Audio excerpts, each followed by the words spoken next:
thay nhớt hộp số lăn hover. Nay mình hướng dẫn hai nhớt hộp số của la hover cho anh em. Ga hover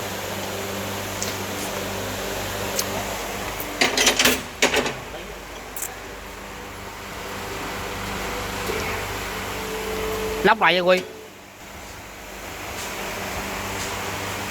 nè, con xả trong ở đây, con xả đáy nè.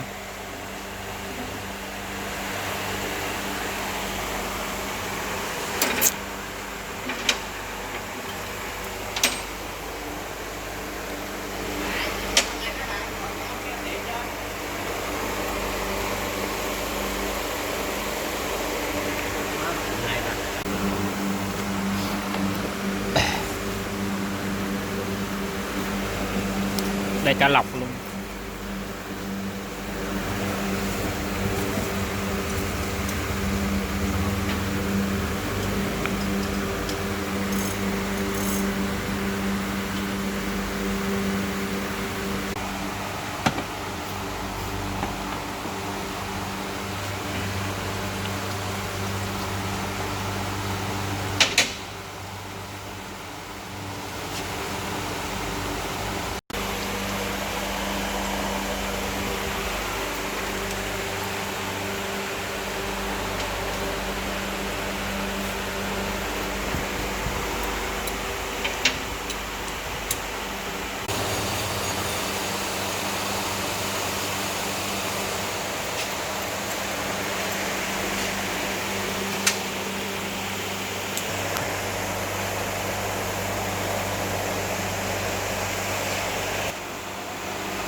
Rồi cái cặp tè đã lên xong.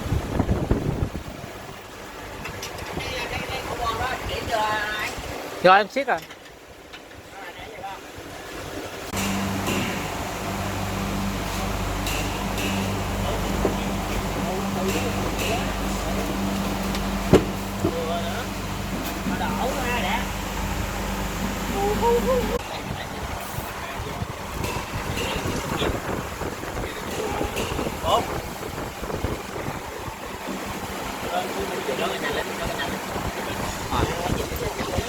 Rồi châm lên.